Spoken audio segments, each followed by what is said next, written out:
Abra sua Bíblia no livro de Sofonias, né? Nós temos aí alguns livros, são os últimos do Antigo Testamento, né? Malaquias, Zacarias, Ageu e Sofonias, em ordem, você pode achar aí, mas também vai estar aí no telão, e você preste atenção. Nós vamos ler apenas um versículo. Eu espero que Deus fale ao seu coração já quando estiver lendo isso aí. Isso que Deus está falando, Ele estava falando para o povo de Israel, mas está falando para o seu povo, porque Deus não muda. Nós continuamos sendo o povo de Deus, né? Todos aqueles que entregam a sua vida a Jesus Cristo. E Ele diz o seguinte, no versículo 17, 3,17: o Senhor teu Deus está no meio de ti, poderoso para salvar-te. Ele se deleitará em ti com alegria, renovar-te-á no seu amor, regozijar em ti com júbilo. Feche os olhos, oremos. Pai, oramos neste momento mais uma vez, gratos, porque nós estamos na tua casa, tivemos o privilégio de louvar o teu nome, sentir essa presença tão maravilhosa, e pedimos, ó Pai, que agora o Senhor venha falar ao nosso coração. Ó Deus, precisamos tanto ouvir a tua voz. Eu sei, Senhor, que teu povo, só da gente ler a palavra já nos abençoa, mas me usa, me dá graça, me dá sabedoria, inteligência, ó Pai, para eu transmitir o teu recado, e não seja diferente com cada um daqueles que nos ouve, ó Deus, porque é pelo teu Espírito Santo que nós compreendemos a tua palavra. Ó Deus, é o Senhor que nos dá inteligência e sabedoria, e nós repreendemos, Senhor, deste ambiente, todo espírito maligno que queira roubar a palavra do nosso coração. Cada lar que nos ouve também, Senhor, que haja quietude, que haja reverência para estar na tua presença e, Senhor, ouvir a tua voz. Ó Pai, te agradecemos por tudo e pedimos a tua bênção no nome de Jesus Cristo. Amém. Amém. Você pode se sentar?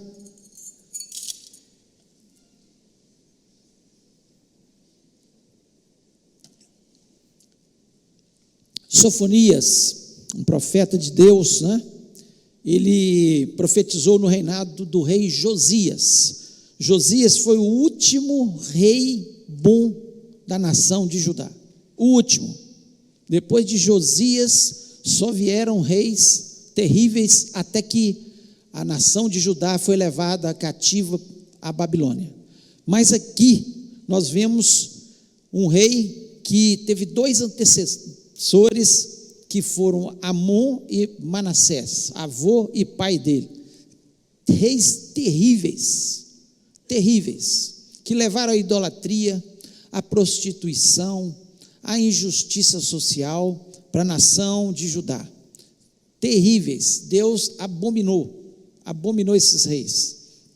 E Josias, ainda jovem, ele, quando assumiu o reino, desejou fazer diferente.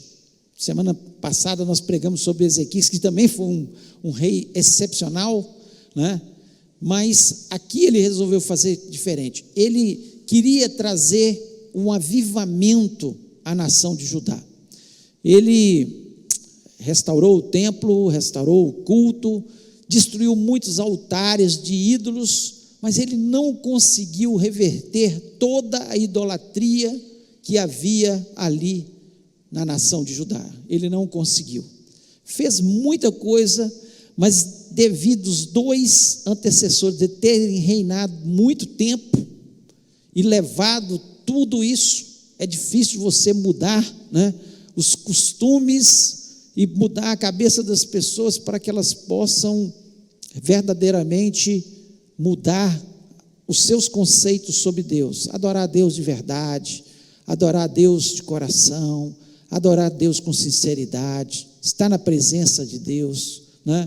É difícil você fazer isso, de mudar os conceitos. As pessoas hoje, mesmo aqueles que se dizem evangélicos, que evangélico é que serve o evangelho, que segue o evangelho do Senhor Jesus, mesmo aqueles que seguem o evangelho, estão com a cabeça tão transtornada, tão confusa. Às vezes estão servindo a Deus e às vezes estão servindo a Baal, a Satanás, pelos conceitos, pelos princípios, pela sua desobediência E assim estava a nação ali de Judá, nesse momento que Sofonias profetiza. E são apenas 3 capítulos. O primeiro capítulo, ele fala da destruição que viria sobre a nação, e que aconteceu. Ele, profeta de Deus, pois aquilo que ele profetizou, né, que a nação seria destruída, levada cativa, aconteceu. E quantas vezes a gente está falando, Jesus vai voltar, e as pessoas não estão levando a sério, estão levando a sua vida pecaminosa de qualquer jeito, e não levam a sério o evangelho de Jesus Cristo, mas ele vai voltar, você pode ter certeza disso, a palavra de Deus vai se cumprir, porque os profetas todos falam da volta do Messias. Nós vemos isso no Antigo Testamento, nós vemos isso no Novo Testamento. Isso vai acontecer, vai ser uma coisa real, não é uma historinha que nós contamos, é uma realidade que vai acontecer. O dia e a hora, não sabemos, a própria Bíblia diz que não sabemos o dia e a hora, mas vai acontecer. Mas no capítulo 3, ele traz um fio de esperança. Quando você lê, né, o capítulo 3, você vê que ele está profetizando que vai haver salvação para a nação, que eles retornariam, que eles seriam abençoados.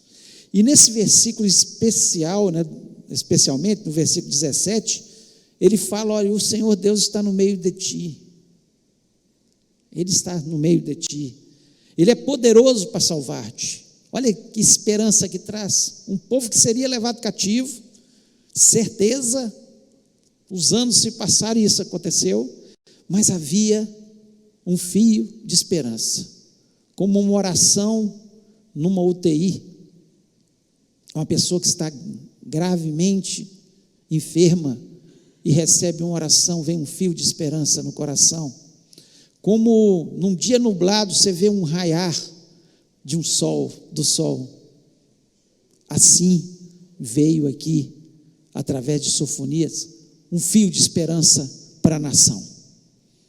Então, por que nós estamos lendo isso aqui do Antigo Testamento, uma coisa que aconteceu com os judeus, e que Deus tinha falado que haveria destruição, e depois houve a salvação, houve a restauração, e aconteceu. Por que nós estamos lendo isso aqui? Porque isso aqui é a palavra de Deus. O modo de Deus operar continua o mesmo. Quando nós pecamos, nos afastamos da presença de Deus, a justiça de Deus virá. Ela pode tardar, mas ela virá sobre as nossas cabeças. Mas sempre há um fio de esperança para nós.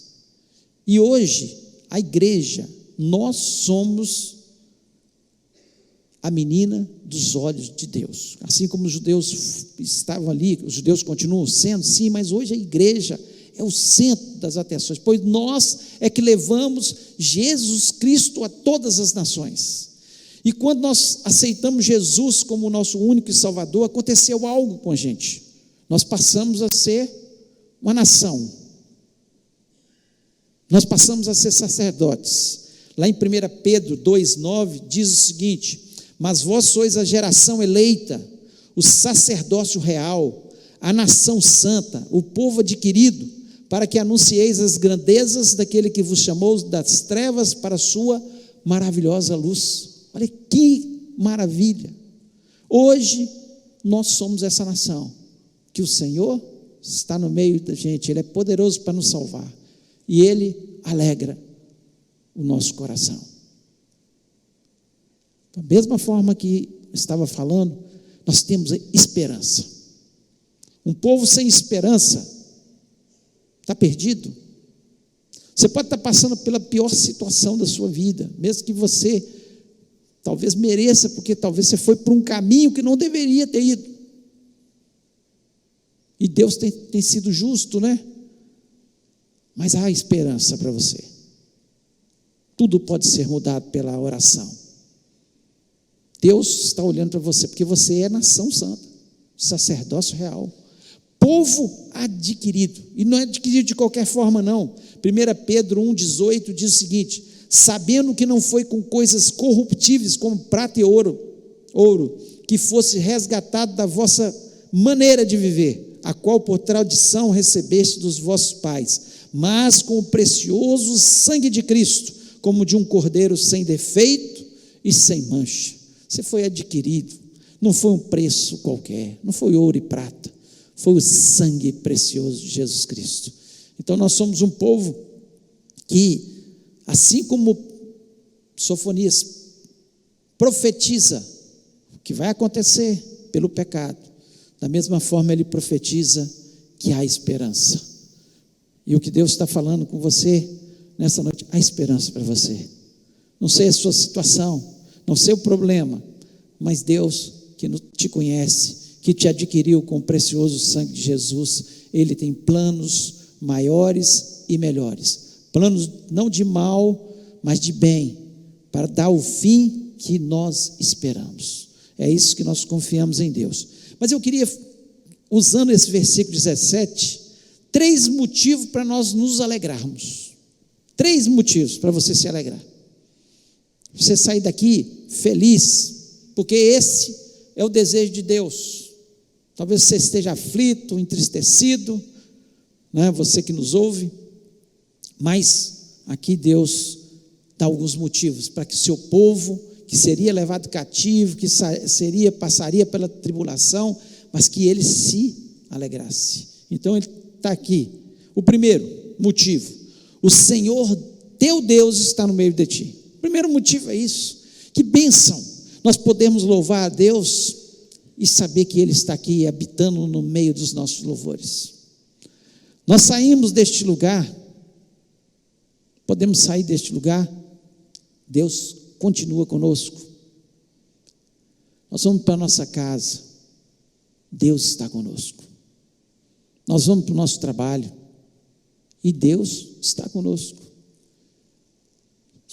Deus só não fica com a gente quando a gente afasta Deus. E a única forma de nós afastarmos Deus, e a própria palavra de Deus nos fala isso, lá em Isaías 59, são os nossos pecados. Encobre o rosto de Deus da gente. Mas quando nós entendemos e confessamos os nossos pecados, nos arrependemos dos nossos pecados, o Senhor está no nosso meio. Deus está neste lugar. Deus está olhando para você. Deus quer habitar no seu coração. Ele não quer apenas estar te rodeando, mas Ele quer fazer parte da sua vida. Nós não entendemos isso.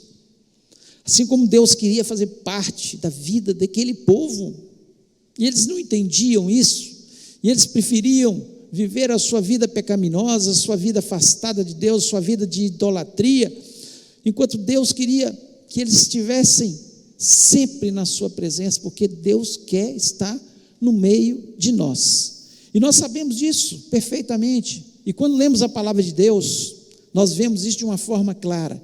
Isaías 7,14 diz o seguinte: portanto, mesmo o Senhor vos dará um sinal, a virgem conceberá e dará à luz a um filho, e será o seu nome Emanuel. Emanuel significa Deus conosco.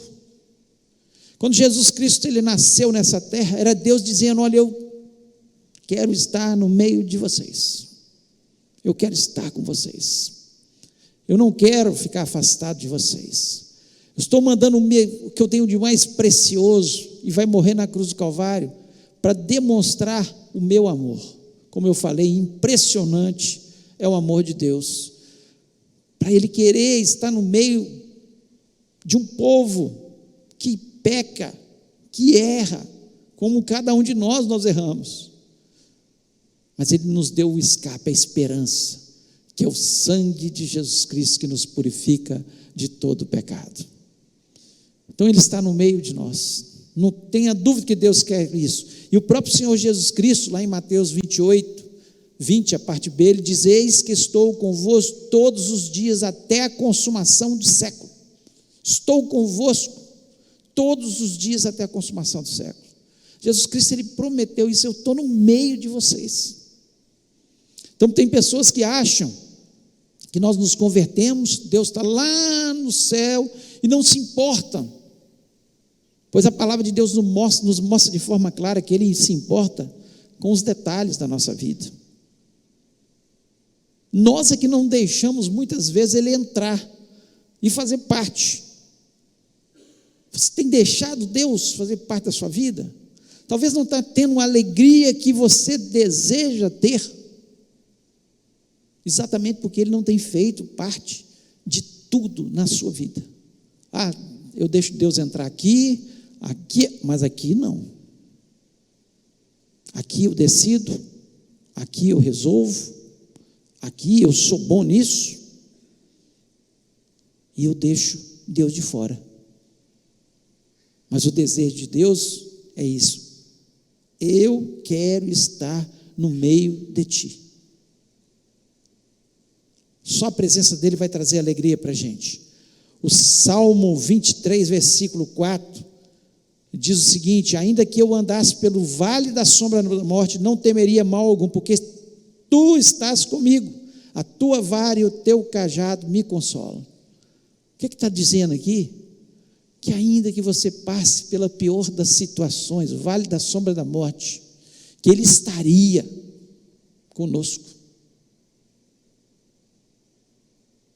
Deus não nos abandona. Muitas vezes a gente acha, nós estamos passando pela tribulação, achamos, Deus me abandonou nessa situação. Nunca vai te abandonar. Nós podemos até nos afastar de Deus, mas Ele está sempre ali, esperando, como pai do filho pródigo, você voltar, reconhecer as suas falhas, os seus pecados, e que na casa do Pai é melhor. Então, Ele quer que você esteja com Ele. Esse é o desejo do Senhor. O Salmo 46, versículo 11, diz: o Senhor dos exércitos está conosco. Quando fala o Senhor dos exércitos, está falando de quê? De batalha. Nas suas batalhas, você não está sozinho, Ele está conosco. Quando você estiver batalhando, alguma situação difícil, saiba você, se você é de Jesus, se você entregou nas mãos do Senhor esse problema, o Senhor vai batalhar a sua batalha, porque Ele está no meio de nós. Ele está no meio de nós. Êxodo 33, 14, diz o seguinte: respondeu o Senhor a Moisés: a minha presença irá contigo e eu te darei descanso. O que traz descanso para a gente? O que traz conforto? Quando você está no meio desse mundo tão tumultuado, cheio de incertezas, é exatamente isso. A presença de Deus que vai com a gente e traz descanso para o meu coração. Por que nós queremos tanto andar sozinhos? Porque nós somos tolos, sendo que a melhor coisa é a presença de Deus conosco. Isaías 43, versículo 2, a parte A, diz: quando passares pelas águas, estarei contigo. Vale da sombra da morte, estarei contigo. Se você for pelo deserto, a minha presença irá contigo. Se você passar pelas águas tem um simbolismo nessa situação, de problema, de tempestade, de você estar se afundando, eu estarei contigo. Então, que bênção, é motivo de alegria, você ter essa certeza, você sair desse lugar com essa convicção. Tudo que nós lemos aqui, cada versículo, Deus falando com a gente, olha, eu quero estar no meio de ti, eu quero estar na sua vida, eu quero estar no seu trabalho, eu quero estar na sua escola, eu quero estar na sua casa, eu quero estar no meio de ti, que é a coisa mais maravilhosa que nós certamente temos. Segundo motivo, para nós nos alegrarmos, aqui o versículo 17 diz que Ele é poderoso para salvar-te. poderoso para salvar-te. Quando você sabe que não há limites para Deus, que Ele tem todo o poder nos céus e na terra, que não tem enfermidades incuráveis, que não tem problemas financeiros que Ele não possa resolver, que não tem problemas na família que Ele não possa resolver, que não tem problemas lá no seu trabalho que você acha que é impossível, que Ele não possa resolver, que Ele é poderoso para salvar-te. Ele é Deus, todo o poder está nas suas mãos, toda a riqueza, toda a força, toda a autoridade, a eternidade está nas suas mãos. Ele é poderoso para nos salvar. Deus pode todas as coisas. Quando nós lemos o Salmo 40, versículo 1, o salmista diz o seguinte: esperei com paciência pelo Senhor, Ele se inclinou para mim e ouviu o meu clamor, tirou-me de um lago horrível, de um charco de lodo, pôs os meus pés sobre uma rocha, firmou os meus passos. Quem pode firmar seus passos? Quem pode tirar você do atoleiro, da situação difícil, onde você está atolado, falando, não tem jeito, estou até aqui, estou afogando? Ele é poderoso, e eu só espero nele. Esperei com paciência. Tem pessoas que desesperam e procuram aqui, procuram ali, e esquece do principal. Quer esperar com paciência no Senhor, é orar, é entregar e falar: Senhor, o Senhor é poderoso para salvar, para mudar essa situação. O povo teve que passar pelo cativeiro. Eles foram para o cativeiro, porque Deus tinha falado que iriam. Mas quem os tirou de lá, quem deu ordens a Ciro, e falou com Ciro, e avisou 150 anos antes a Isaías, que Ciro, que nem existia ainda, seria quem daria a ordem para o povo sair do cativeiro. Deus poderoso, conhece o passado, conhece o presente e conhece o futuro. Não há Deus como o nosso Deus, que é poderoso para salvar-nos. O Salmo 121, versículo 1 até o versículo 3, diz o seguinte: eleva os meus olhos para os montes, de onde me virá o socorro? O meu socorro vem do Senhor que fez o céu e a terra. Não deixará vacilar o teu pé, aquele que te guarda não dormitará.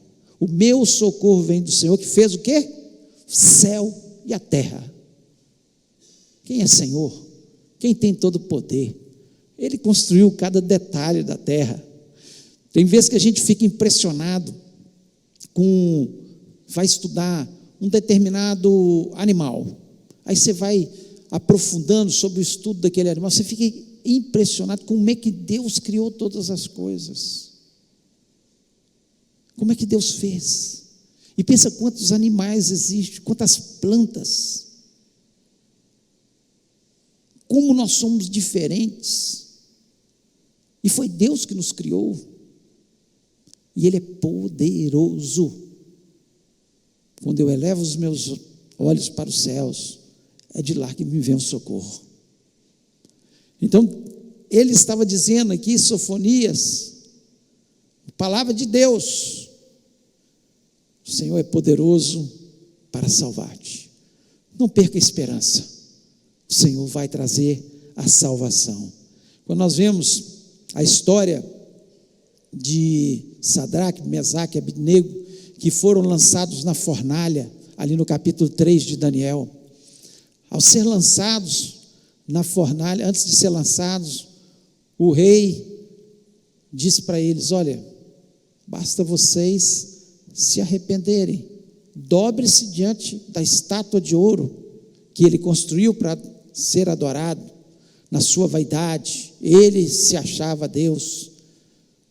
Sadraque, Mesaque e Abednego falou: olha, rei, fica sabendo, eu sei que o nosso Deus tem poder para nos salvar, mas se Ele não salvar, não importa, nós continuaremos obedecendo ao nosso Deus. Isso se chama fé, confiança, de pessoas que sabem quem é Deus, o poder de Deus. E eles saíram daquela fornalha sem nenhum cheiro de fumaça, nenhum cheiro de fumaça, porque eles confiaram que o Senhor era poderoso para salvá-los, né? E nós vemos tantas outras situações, mas tem uma situação que me chama muita atenção, é quando Pedro saiu do barco, Jesus andando sobre as águas, e Pedro quis ir até ele, e foi pela fé, empolgado, mas quando chegou lá em cima, que ele vê os ventos batendo no seu rosto, aquele vento e as águas, né? Ele assustou com aquilo e começou a afundar. E Jesus estende as mãos, e Ele é poderoso para nos salvar. Mesmo que você tenha perdido a sua fé, é noite de você restaurar a sua fé, pois Jesus vai te puxar pelas suas mãos, vai te levantar e vai te abençoar, porque Ele é poderoso para salvar-te. Não importa o tamanho das ondas, não importa a velocidade dos ventos,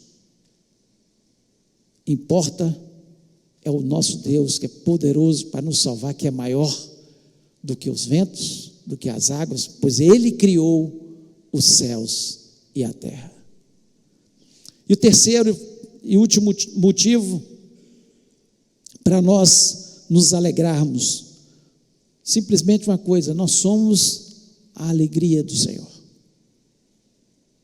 Agora a pergunta que é o tema da nossa mensagem: você tem sido a alegria do Senhor? Deus criou o seu povo para ser alegria. Ele diz aqui de forma muito clara: Ele se deleitará, no versículo 17, né? Ele se deleitará em ti com alegria.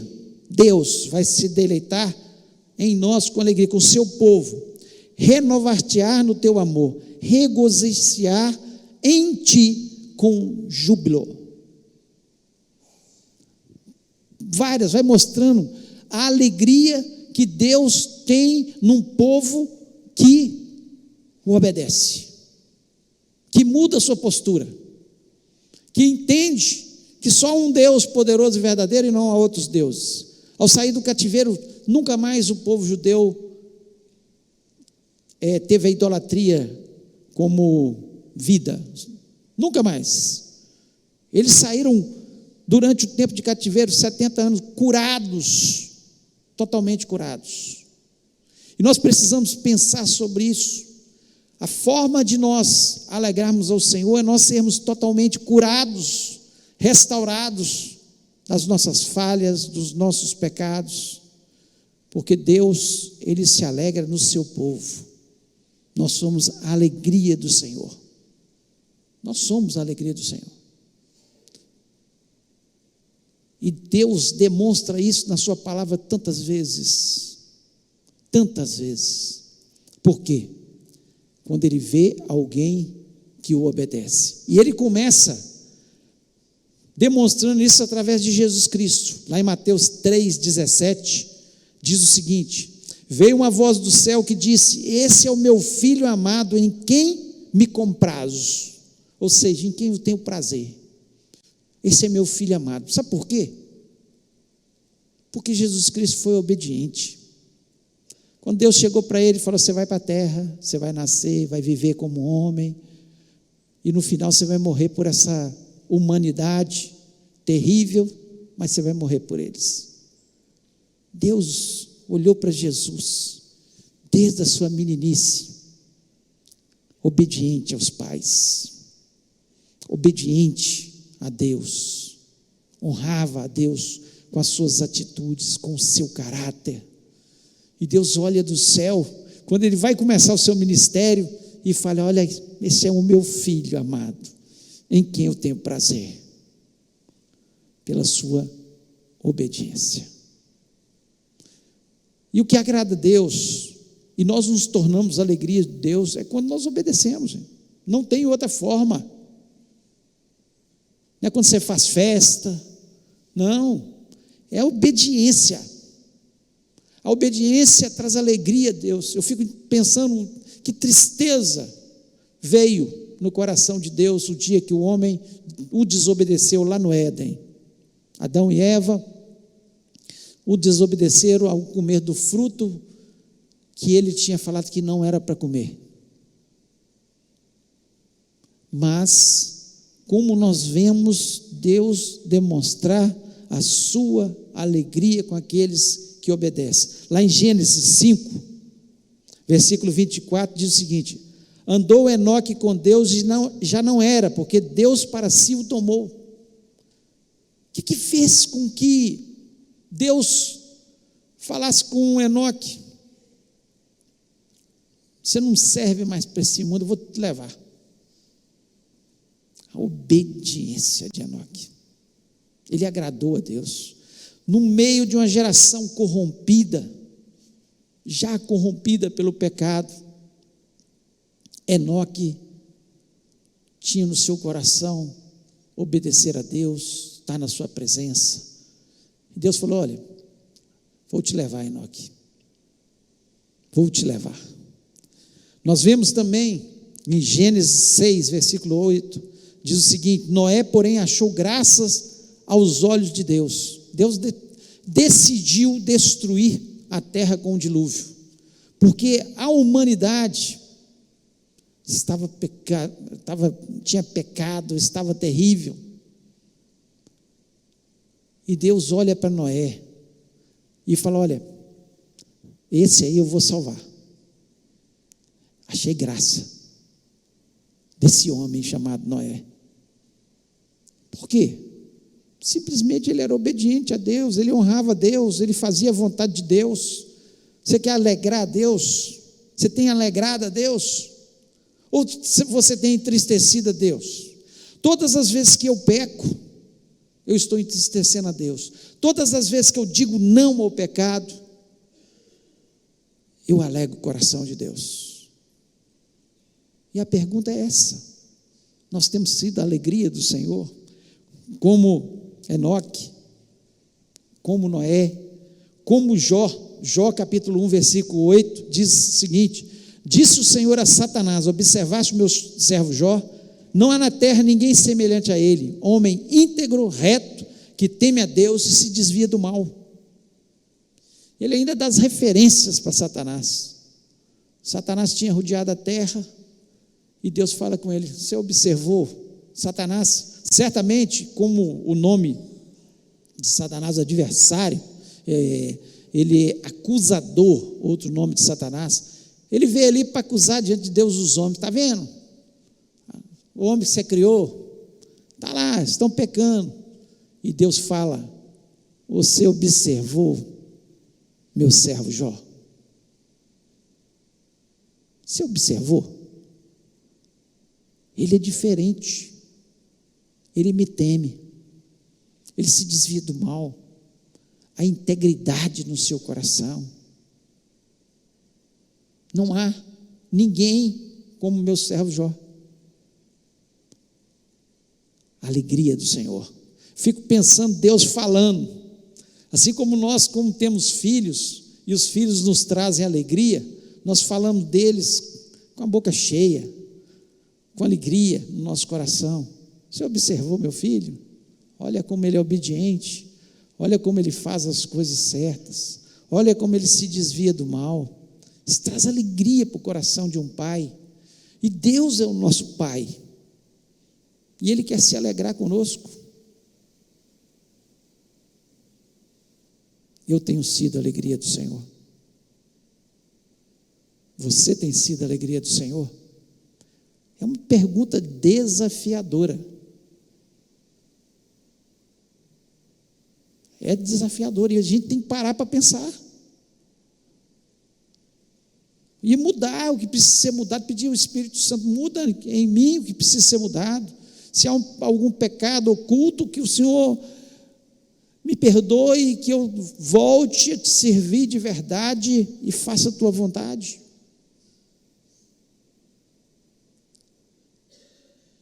E para a gente terminar, Daniel 10, versículo 12, outro homem que agradou muito a Deus.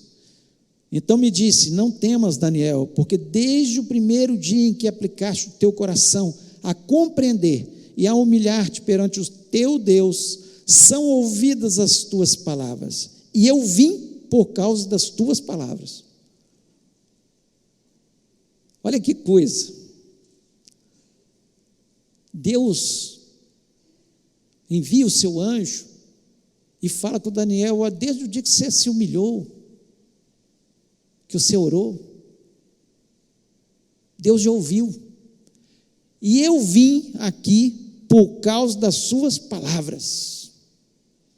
Porque Daniel trazia alegria ao coração de Deus. Porque lá na sua adolescência, quando ele foi levado cativo, ele foi um fruto dessa profecia, foi levado cativo para a Babilônia. Ele é adolescente. A palavra de Deus nos diz que ele recusou comer as iguarias do rei. Ele não queria se contaminar com as iguarias do rei. Quantas vezes nós estamos aí nos contaminando com as iguarias de Satanás? Coisas que ele tem colocado na nossa vida e nós vamos comendo, engolindo aquilo. E não temos a coragem de dizer: não, eu não como. Eu não vou comer isso que você está me oferecendo, Satanás. Eu não vou pecar contra o meu Deus. Eu quero alegrar o coração de Deus. Ele poderia ter morrido, ter sido executado, mas ele preferiu morrer do que desagradar a Deus. Por isso, alegria.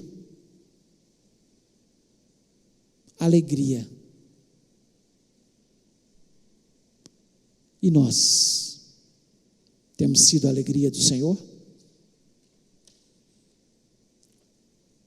Essa é a pergunta que nós devemos fazer para nós mesmos, porque a palavra de Deus nos diz que eu não tenho que apontar para aqui, para ali, saber apontar o pecado do irmão. Fulano devia arrepender, devia fazer isso. Não, eu tenho que olhar. Examine-se o homem a si mesmo.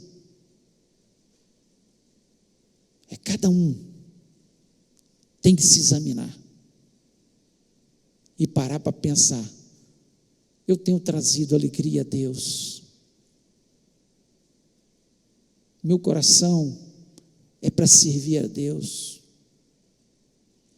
Porque eu tenho convicção que Ele está no meio de nós, e Ele, o desejo dEle, que Ele é poderoso para nos salvar, e que Ele quer realmente ser alegria no nosso coração. E nós somos a alegria de Deus. Queria convidar você a ficar em pé neste momento.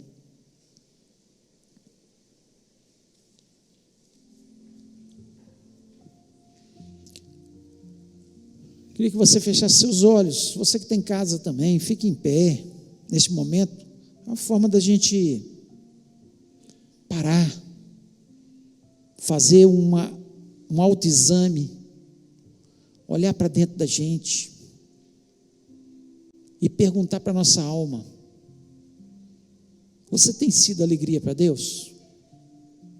Deus quer estar no meio de você. Deus quer manifestar o seu poder sobre as nossas vidas, assim como Ele foi ali.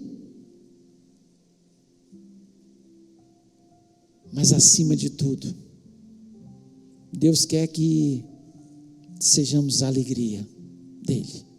E é impossível ser a alegria do Senhor. É impossível sem nós sermos obedientes, sem sermos obedientes à sua palavra, aos seus mandamentos.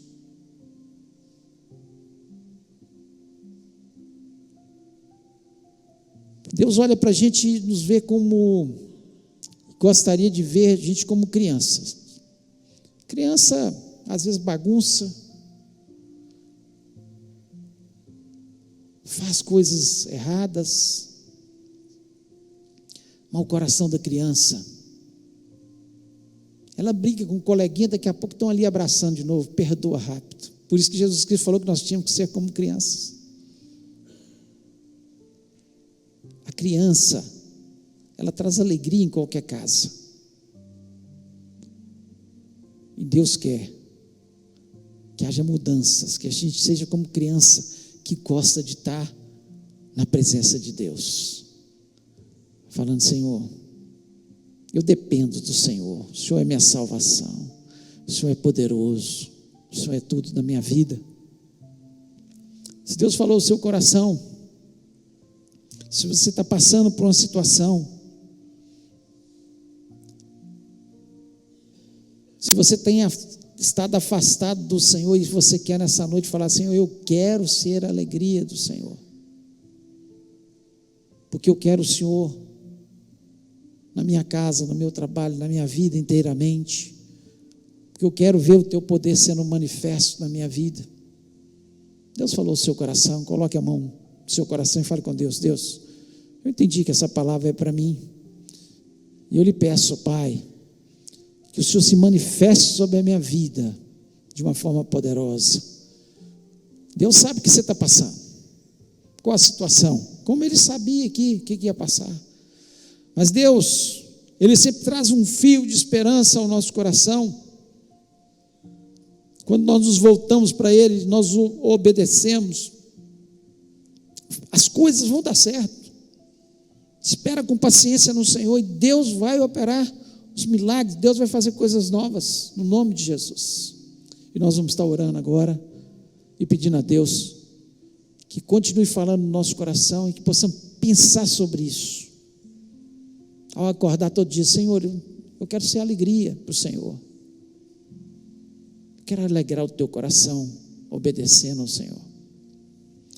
Pai querido, nós louvamos, exaltamos o teu nome, te agradecemos, ó Deus, pelo privilégio que nós temos de estar na tua casa, de poder, Senhor, usufruir da tua palavra. Deus, que bênção em a gente ter a convicção que o Senhor continua sendo o mesmo Deus, o Deus de Israel, o Deus que restaurou, que trouxe esperança ao coração daquele povo. É o nosso Deus, um Deus que traz esperança ao nosso coração, e nós temos motivos de sobra para nós nos alegrarmos na tua presença. Ó Deus, que bom nós temos essa convicção que o Senhor habita no meio dos nossos louvores, o Senhor habita na nossa vida, que o Senhor é poderoso e não há outro como o Senhor é capaz de todas as coisas. Senhor, se tem alguém com alguma enfermidade, o Senhor pode curar agora, no nome de Jesus. Tem alguém aqui, Senhor, que está com uma situação financeira difícil, Pai, que o Senhor possa restaurar, abrir uma porta, no nome de Jesus. Tem alguém aqui que está com problema na sua família, com os filhos, esposa ou esposa, eu sei que o Senhor pode restaurar, basta a nossa obediência, nós nos prostrarmos aos teus pés, nós fazermos diferente, nós honrarmos o teu nome, nós obedecermos cada, Senhor, palavra que o Senhor nos dá, e nós somos gratos, ó Deus, porque o Senhor tem estado ao nosso meio e tem trazido a alegria ao nosso coração. Que bom ter Jesus, não há nada melhor, alegria que Ele coloca no nosso coração, apesar da circunstância, a esperança que Ele coloca no nosso coração, apesar de nós ainda não vermos a vitória, mas nós cremos pela fé, que ela virá no nome do Senhor Jesus Cristo. Ó Deus, abençoa o teu povo, enche o teu povo de fé neste momento, enche o teu povo de esperança, e que possamos sair deste lugar renovados, animados, com a certeza que nós temos um Deus muito próximo, um Deus real, um Deus que faz além do que pedimos ou pensamos, segundo, Senhor, a tua palavra nos diz. Nós te agradecemos por isso, que o Senhor faça isso, Senhor, na vida de cada um dos irmãos que estão entendendo que a parte da mensagem ou a mensagem no todo é para eles, ó Pai, que o Senhor complete através do teu Espírito Santo a tua palavra. Eu quero lhe pedir, Senhor, pela nossa semana, que seja uma semana vitoriosa, abençoada, oportunidades venham, Senhor, dá-nos criatividade, dai-nos, Senhor, aquilo que só o Senhor pode dar, ó Deus, que o Senhor esteja fazendo coisas maravilhosas, ó Pai, e que possamos sair deste lugar convictos, que o Senhor está no nosso meio, e ao sairmos deste lugar, o Senhor estará conosco, amanhã ao trabalhar, o Senhor estará conosco. Deus, muito obrigado por essa convicção que nós temos no nosso coração, e nós não queremos andar sós, mas queremos andar na Tua presença, e eu te agradeço por essa presença, em nome de Jesus Cristo, amém.